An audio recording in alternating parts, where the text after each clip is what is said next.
All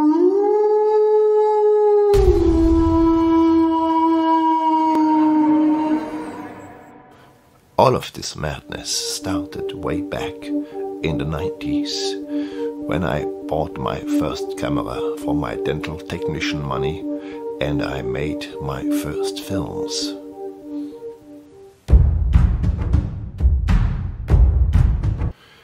I met Erik in the mid-90s at the Berlin Amateur Film Festival, where I had reached in my very first serious short film, in which I kill myself with a razor blade in glorious black and white. And I noticed him in the audience. He was wearing a baseball cap and sunglasses inside the building. And I was thinking to myself, he is looking like a walking cliché for filmmaking.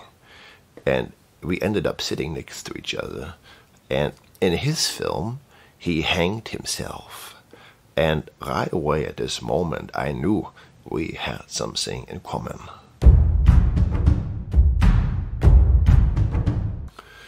Erik is basically completely insane. I guess that's why we get along. He has the constant need, the compulsion, the obsession to film something at all times. If he does not film, he probably drops dead. And he will film until the last day, until his last breath. That is who Erik is. And I wrote this script Ostwolf for him. I had him in mind because the character in the script is from the east part of Germany, and he is actually from that portion of Germany. That's what gave me the idea. And Erik is pretty much Ostwolf. That's why he plays that part.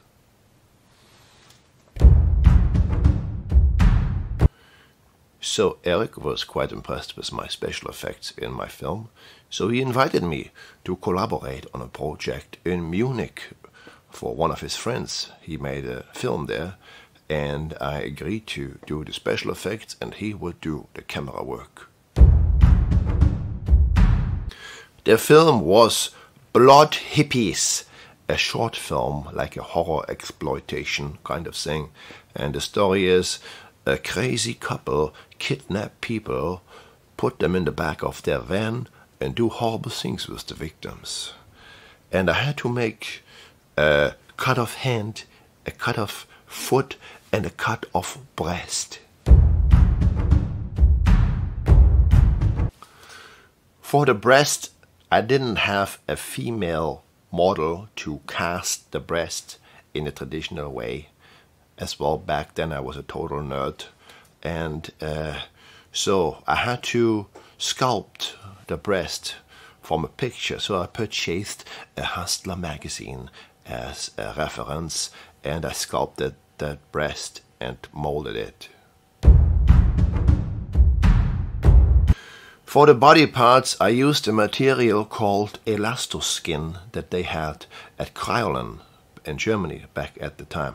I'm not sure if they still have that stuff, but it was amazing. You use it as the outer skin for your body parts and then you fill it with foam. The thing is, this stuff was really toxic, some kind of urethane, and it had a cross and bone on the packaging. So I was working outside and I was wearing a surgical mask, and I thought that would be enough protection for this material. So I pack all my body parts on the back seat, hoping that the cops don't stop me on the way to Munich. And it is quite a long drive. It's like a 6-hour drive from north to south. And I stopped at a Chinese restaurant because I was hungry. And I get my noodle dish and I have suddenly the urge to flush my nose. So I do so, and the whole napkin is full of blood. And I'm shocked. I run to the restroom of the restaurant and I flush my nose again in front of the mirror. And all the blood splashes against the mirror. And I'm like, oh, I think I'm gonna die now. So I stuck some napkins in my nostrils and kept driving to Munich and went to the nearest doctor, who told me that the material I had used was so toxic it had thinned out the skin inside of my nose and made it very sensitive. I would not die, but I would have to be careful with my nose, give it some rest, and don't use that material again without a proper respirator. That taught me a lesson there, to always have a proper respirator when you work.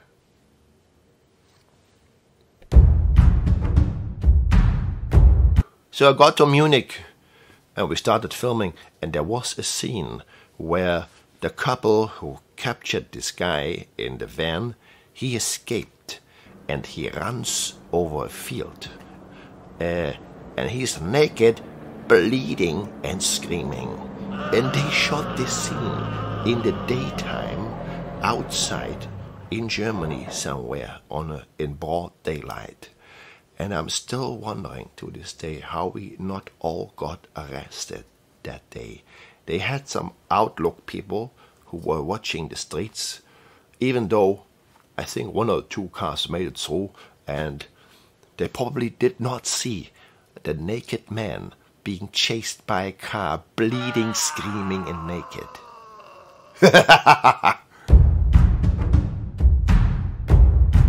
So back in the 90s, the video equipment was a little bit less fancy, and Erik would power his control monitor with a car battery.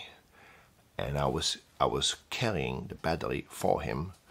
What I did not know is that this battery was leaking acid all over my pants without me noticing.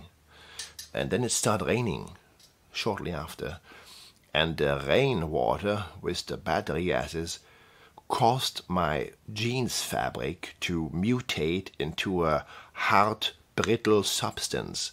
I could literally break out chunks from my jeans, and I had a huge hole in my knee area, and over the course of the shoot, my pants were slowly falling apart.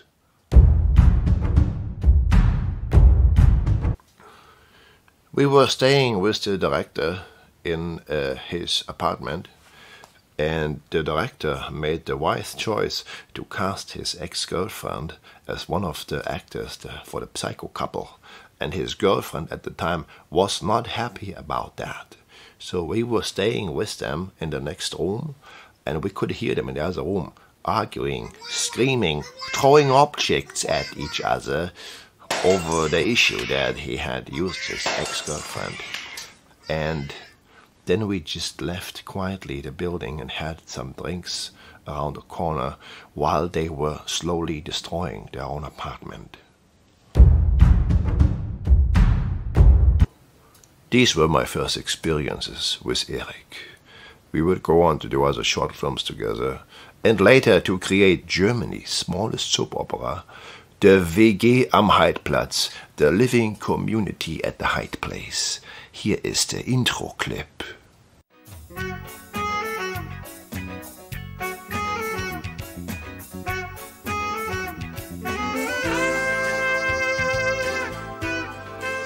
This thing would actually screen on a regional television channel for 11 episodes before it horribly died. But we got the money back, and we did create Germany's smallest soap opera. So why am I doing all this? What's the point? Well, I wrote the script. I think it's a good story, and it can turn into something very special. And it might be a bit nostalgia as well involved there, working with an old friend who I haven't worked with in over 20 years. Like to prove ourselves we can do something one more time. Maybe the last time. We don't know. I have now arthritis for many years, and it starts to go to my hands. So I don't know how much longer I can do this work in the future. It might just stop at one point. So what I'm trying to tell you here is the clock is ticking. Time is not waiting for anyone. And it might be all a bit rushed. Probably could have been planned better. But I figure if we don't do it right now, we might never do it. So let's do it, because I put a little bit of my heart in this Ostwolf. And because of this, Ostwolf deserves to live. And I hope you support Ostwolf and make this a success. So please check out the Indiegogo page and support Ostwolf today, because the time is running out. Thank you.